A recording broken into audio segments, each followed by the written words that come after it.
Hello everyone, how you folks doing?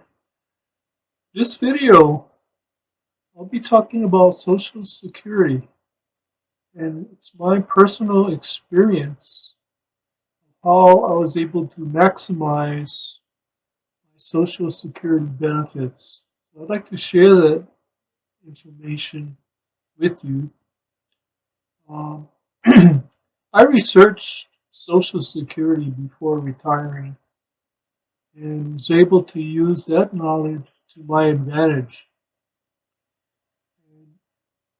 There are a lot of resources available. Even on YouTube, you can actually check out. There's a lot of certified financial planners. By the way, I'm not a financial planner, but I guess I'm self-taught. I read a lot, and I got a lot of information from Social Security. So that's what I want to share with you folks, and my personal experience of how I actually was able to maximize my Social Security benefit. But Social Security has a lot of information. You can go to their website or you can get their publications. Now, I have a few examples here that I'm showing you that you can request for. You can go down to the office, Social Security office, or have them mail it to you or whatever. But anyway, let's get started. First of all, I'll give you a little explanation, and you probably hear this on other uh, websites also, but it's common knowledge. But there is, you know, the Social Security is not funded through federal tax, state tax. So when you look at your payroll, you're going to see federal tax, state tax, and FICA tax. Or it might say it might actually say Social Security tax. Okay, so my payroll statement would indicate it as Social Security tax. Now, you pay 6.2% and your employer pays 6.2%. So that's how it is funded through the FICA. Now, there is a maximum cap for 2023. That maximum cap that is taxable for Social Security is 160,200. So anything you make over that, they won't take out Social Security. Anything under that, they will. That's how it works. And they're talking about, I know in Congress, they talk about raising that cap and so forth. And they're probably going to have to do it because to fund it, for future years, they're eventually going to have to do it. Now, when you collect Social Security, it depends on the year that you were born. And I think most people know that already. So if you were born in 1954 or earlier, then your full retirement age is 66. I was born in 1953, so um, you know that's when my full retirement age is 66. My wife was 58, so her full retirement is 66 and 8 months. Now the way it works, if you were born between 1954 and 1960, then you would add 2 months for every year over 1954. Okay, so that's why I said if you're born, let's say you're born 1958, so that's 4 times 2, that's 8 months, 66 and 8 months. Now, if you're born, so that's how that would work. Okay, now if you were born on 1960 or later, then your full retirement age would be 67. Now, the way Social Security calculates your retirement is they look at your highest 35 years of income and adjusting for inflation. Now, you can do some research yourself. You can look, but they give like an index of inflation. Well, and it's higher the older as it goes, like say you work back in the 70s or whatever, or 80s, it's higher than the index would be higher because it would be adjusting for inflation. So they will add an index to the earlier years of your income. That's how that works. Um, Now, the first dollars that you pay into Social Security each year are weighted more heavily in the calculation of Social Security. What does that mean? Well, let's uh, let's compare two people. Person A, let's say person A made the maximum of 160,200 each year. That's the cap. And person B made only 80,000 per year. It doesn't mean that that person who made the maximum 160 is going to get double the other person when they calculate Social Security. Okay, so person A will not get double the amount of person B. Now, the for the first 1,115 of earnings, Social Security will factor in 90% of those earnings into the calculation of your Social Security benefit. Okay, 90% for the first 1,115. And then for any amount from 1,115 to 6,721, Social Security will factor in 32%, so less of those earnings into the calculation of your Social Security. And then for any dollar earned above 6,721, it will use 15% of those earnings for the calculation. So it's kind of like the reverse of the tax table. The less the amount you make, the less you get taxed. But in this case, it's just reverse. So the less the beginning, you get more in the calculation, and eventually you get less. So it's kind of like the reverse of the way the tax table is. Okay, so now that's how that works, and that's how Social Security does it. Interesting. Now, I began working way back in 1971, right out of high school, and first job I had was at Dole Cannery, 1971. And then I went into the U.S. Army in 1973 until 1976.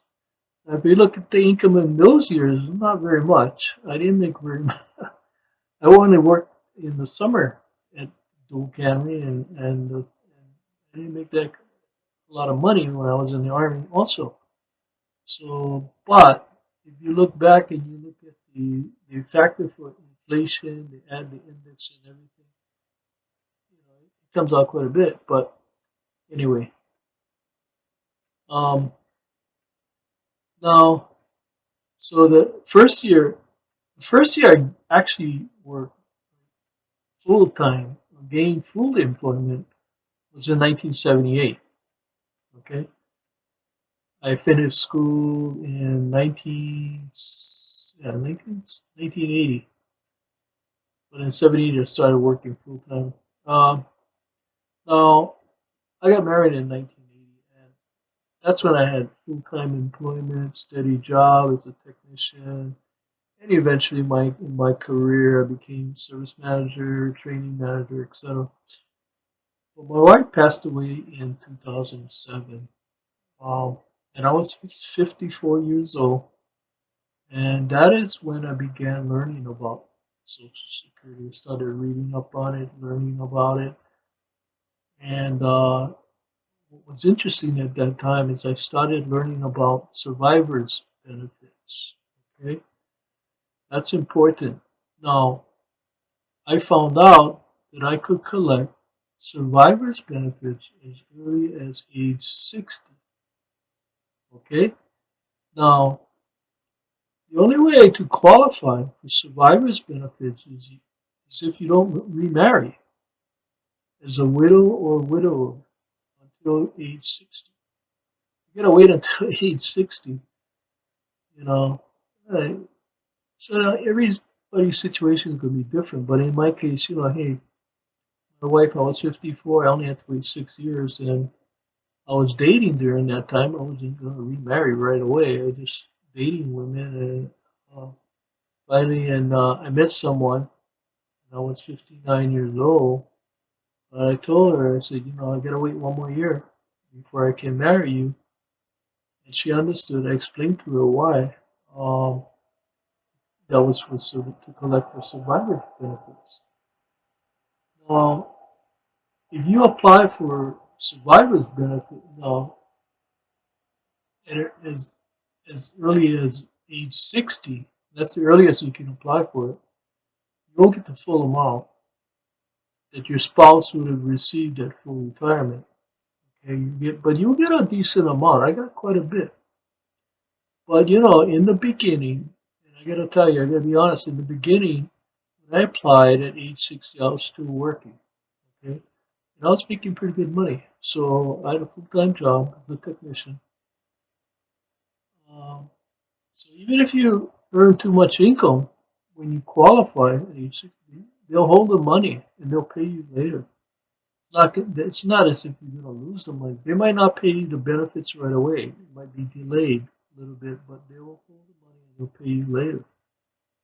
So if you're working and you're collecting Social Security, the maximum you can make from your job is 21,240. Anything over that, for every $2 over that, you have to give $1 back.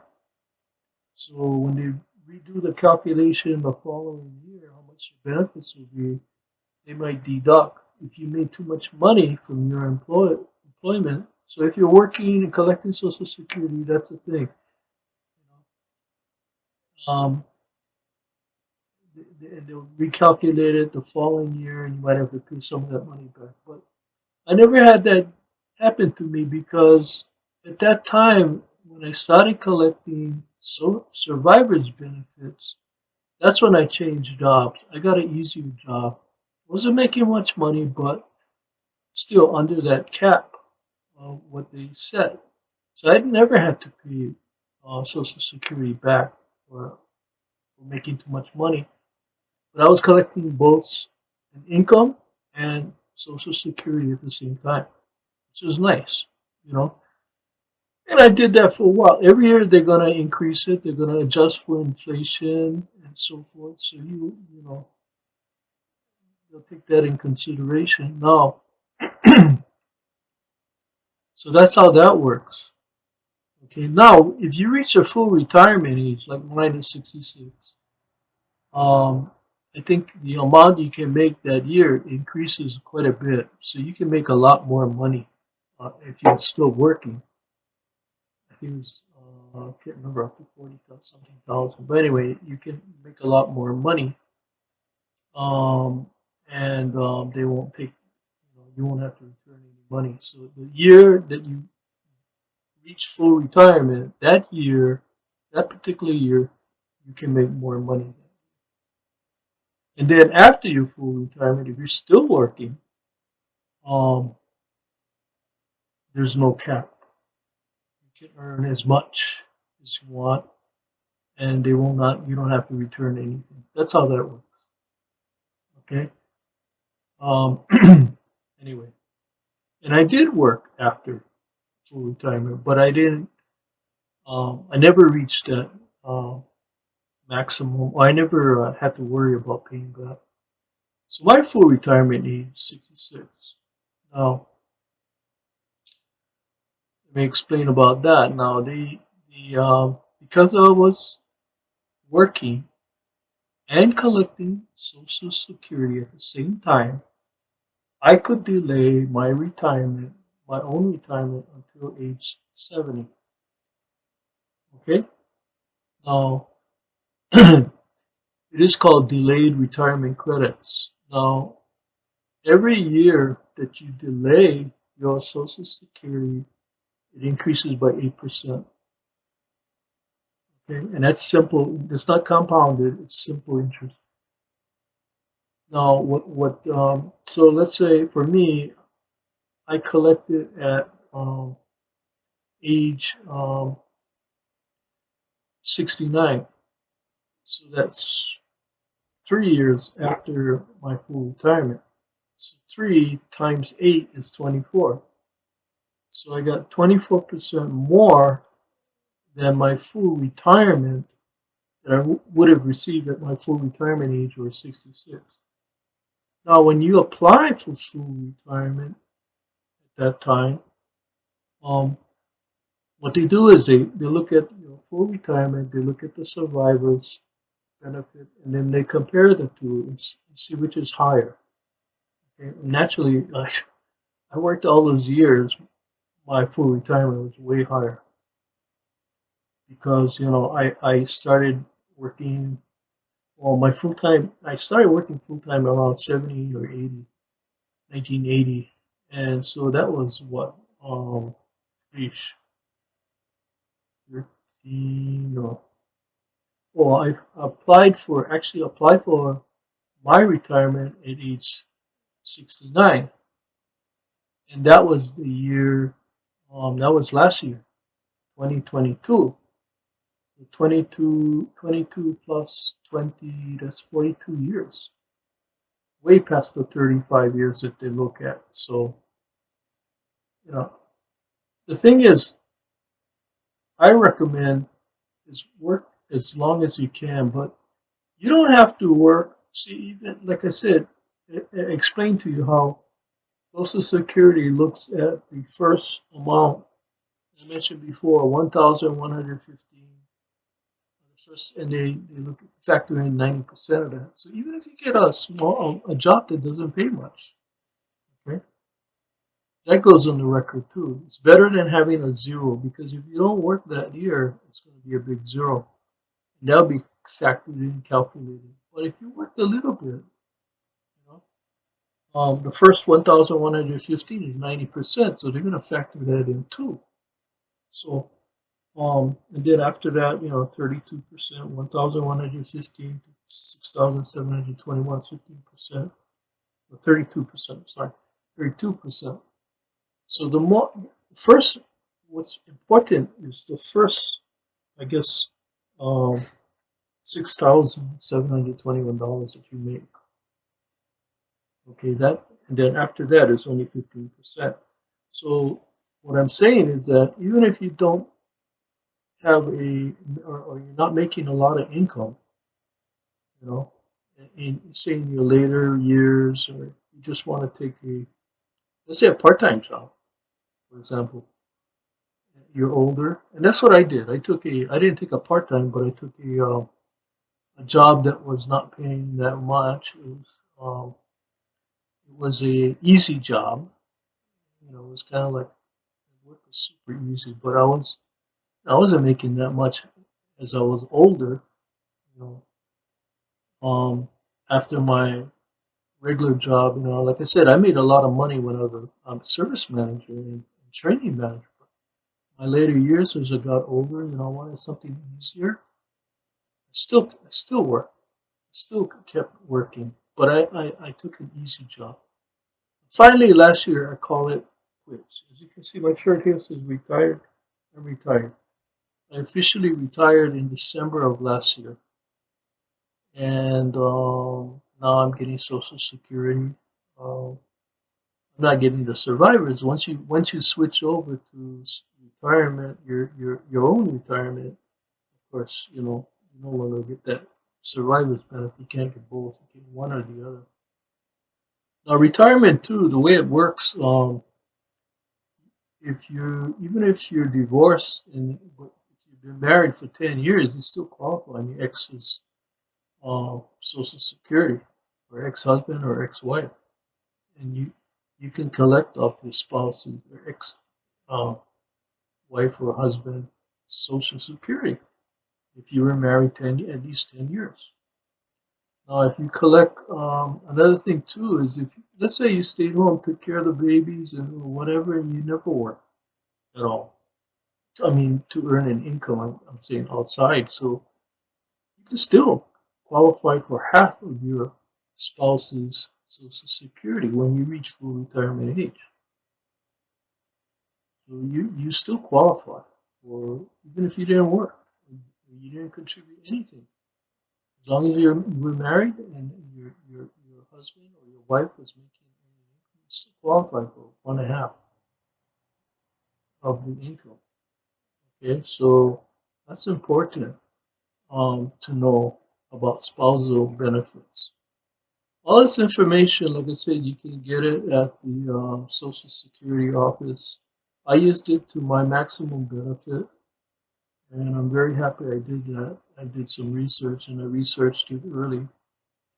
Now, my wife, she's delaying her retirement, so and she probably collect it in a couple years from now, less than a couple years now. She'll collect her own. She'll get full retirement. But if anything happens to me, I told her that you probably do more on the survivor's benefits because that full retirement, um, I qualified for more than what she was getting for her full retirement. So because I worked so long, and I told her she needs to apply for survivor's benefits. Should anything happen to me, now I can't. It's not the same as far as her because I'm already collecting my um, full retirement.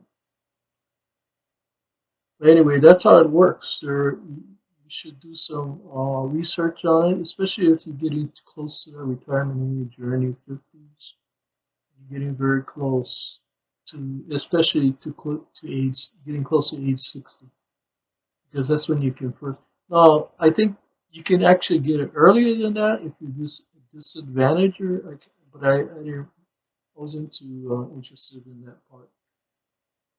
That's only if you're a disadvantaged person. I think you can do it earlier. 54, I can't remember. But anyway, if you need to seek advice on this type of financial planning, there are financial planners that can help you. A lot of them. There's a lot of free advice on the internet. Let me tell you, you can go and you can Google it, or you can go on YouTube and you can check all about these Social Security. They'll explain it to you how it works, the nuts and bolts of Social Security. But this video is mainly my personal experience of how I was able to maximize my benefit, and I did maximize it, and I'm very glad I did. But I wanted to share it with you folks. So anyway, if you have any questions, comments, please leave them down below. I would appreciate. I would love to hear your comments. Thank you for listening, and talk to you later.